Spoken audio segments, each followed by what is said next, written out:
한국 정치 단합과 단결만이 살 길입니다. 모두가 힘을 모아야 민주주의와 평화의 태행을 막고 온 국민이 행복하고 살기 좋은 세상을 함께 만들어 나갈 수 있습니다. 안녕하세요. 서대문의 아들 서대문의 파랑나비 김홍국TV 시사도민고 김홍국 교수의 이슈 힘차게 출발합니다. 많은 관심, 응원, 참여, 좋아요, 댓글 공유, 구독과 알람 설정 부탁드립니다. 미디어피아도 그리고 서대문의 파랑나비도 그리고 대한민국도 많이 사랑해 주시고요. 서대문 특히 사랑해 주십시오. 과거 우리 정치에서 분열은 늘 실패를 불렀습니다. 삼김 시대, 양김의 분열은 결국 전두환 노태우 정권을 연장시키며 민주주의로의 전진을 가로막았습니다. 그리고 절치부심의 패배의 세월을 만들었습니다. 우리 민주주의 너무나 고통스러웠습니다. 민주화의 봄을 맞을 수 있었지만 하나의 정치 군인들이 반란을 일으킨 데다 이후 민주 진영의 분열까지 이어지면서 대한민국 민주주의는 좌절하고 오랜 기간 고통을 겪었습니다. 2002년 대선도 마찬가지였죠. 후단협 등 논란이 있었습니다. 모두가 노무현 후보 중심으로 단결하면 승리를 따낼 수 있었던 그 역사를 우리가 생각할 수 있습니다. 단결해야 이길 수 있다는 거죠.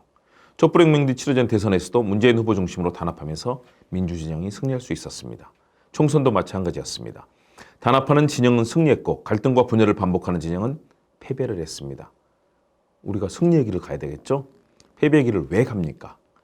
요즘 이낙연 전 대표의 행보가 걱정스럽습니다. 민주진영의 적통을 가진 민주당을 비난하며 신당을 언급하고 시한을 말하기도 합니다. 신당의 시한 언제다 이런 얘기도 나옵니다. 원로답지 않습니다. 어른스럽지도 않습니다. 대체 뭡니까? 그 역할을 충분히 하셔야죠. 당내에서 국민들에게 또 출신지인 호남에서도 스스로가 어떤 평가를 받고 있는지 잘 돌아보시고 들어보면 알 겁니다. 새 정당을 만드는 일 매우 험난하고 어려운 길입니다. 이낙연 전 대표를 추종하던 의원들마저도 그와 함께하지 않겠다라고 다들 공개적으로 얘기합니다. 그러면서 이낙연 전 대표의 행보를 비판합니다. 신당을 만들 능력도, 인력도, 조직도, 자금도, 지지율도 되지 않는다는 것을 다 알고 있기 때문에 그런 의원들도 얘기를 그렇게 합니다. 이제 그 길을 바꾸십시오. 이제는 모두가 단합해야 됩니다. 정치는 스스로 보여주는 활동과 성과, 리더십과 신뢰 등으로 지지자를 규합하고 세력을 만드는 일입니다.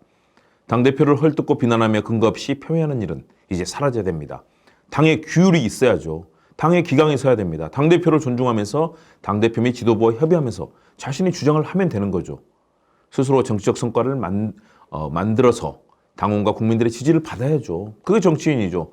그러면서 당원들의 지지를 받을 때 정치적 주장에 힘이 실립니다. 투덜이 불평불만으로 일관하면서 당내분을 자초하는 어리석은 행태, 이제는 멈추면 좋겠습니다. 대한민국의 위기입니다. 국민들의 민생과 경제는 추락하고 삶은 추위 속에 오그라들고 있습니다. 물가는 오르고 생활은 어렵습니다. 힘을 모아 잘못된 정치, 나쁜 정치, 오만하고 군림하는 정치를 바꿔야죠. 여의도 국회의사당 여러분 아시죠? 여의도에 있는 국회의사당 본관은 석조 건물입니다. 현재 국회의사당 건물은 1975년 완공됐습니다. 지붕은 돔 형식의 이렇게 동그랗게 돼 있죠. 단일 의사당 건물로는 동양 최대 규모입니다. 현대식 건축 양식의 한국의 전통미를 가미해 건축됐습니다. 밑지름이 64m인 육중한 회녹색 돔은 처음 만들어졌을 때 동판 자체에 붉은색을 띄었지만 시간이 지나면서 동판이 녹슬어서 지금 같은 색이 됐습니다. 이 돔은 민주주의를 상징합니다. 국민의 다양한 의견들을 찬반 토론을 거쳐서 하나의 결론으로 이끌어낸다는 의회 민주주의의 그 본질을 가리킵니다.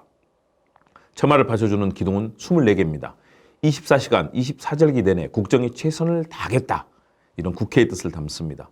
제대로 일을 안 한다고 비판하는 실제 국회의 현실과 다르게 이상주의적인 목표지만요. 이제는 의원들이 제대로 일을 해야 되겠죠. 본관 안에 로텐더 홀이 있습니다. 중앙의 노란색은 태양을 상징합니다. 24개에서는 햇살, 태양의 그 햇살들이 있죠. 상징하는데요. 동시에 선이 모아지면서 하나가 된다는 점에서 국민의 단합, 국회의원들의 단합을 얘기합니다. 로톤다 홀을 지나면 의원 300명이 앉아 회의하는 공간인 본회의장으로 이어집니다. 이곳에서 국회의 주요 입법이 이루어집니다. 본회의장을 비추는 이 광천장은 365개의 전구로 이루어져 있습니다. 1년 내내 국회의 불이 꺼지지 않는 365개의 전구, 의정활동을 충실히 수행하겠다는 국회의원들의 의지를 표현한 것입니다. 국회의사당의 설계는 과거 신고전주의 건축과 같은 권위주의적이고 위압적인 건물로 상징화되었다. 비판도 받지만 이왕 지어진 거 정말 국회가 민주적으로 잘 돼야 되겠죠. 이제 권위보다는 소통과 공감이 중요하고 단결과 화합이 중요합니다. 이 같은 공간에서 분열과 갈등의 정치보다는 화합과 단결의 정치가 펼쳐져야 됩니다. 여야도 협의하는 협치가 이루어져야 됩니다. 자신의 사익이나 정략적 행태를 버리고 퇴행하는 민주주의와 평화를 지키기 위해 모두가 힘을 모을 때입니다. 민주당은 무지무능 무책임하고 폭압적인 윤석열 정부를 심판하고 민주주의와 평화의 대한민국을 만들어야 할 정치적 책임이 있습니다. 당 내부의 단결과 단합을 위해 상호 간에 적극 소통하면서 국민들의 고통을 경감시키고 행복하고 살기 좋은 대한민국을 만들기 위해서 더 좋은 정책, 더 알찬 프로그램, 더 의미 있는 입법과 행정으로 힘을 모을 때입니다. 이때 분열하면 안 되겠죠. 이낙연 전 대표님께 다시 한번 말씀드립니다. 당 대표, 이재명 대표 만나서 협력하고 협의하면서 자신의 정치력을 키우십시오. 지금 지지율 2, 3% 가지고 국민들께 얘기하기는 너무 어렵습니다. 주된 정치인이 아니죠. 같이 만나서 얘기하고 협력하고 길을 만드십시오. 그리고 정세균 전 총리, 김부겸 전 총리 다 같이 함께 힘을 모아서 나쁜 정치 심판하고 좋은 정치 만들어주시기를 강조드립니다. 그래야 우리가 삽니다. 지금 국민들 어려운 거 안 보이십니까? 내 욕심 부려서는 안 됩니다.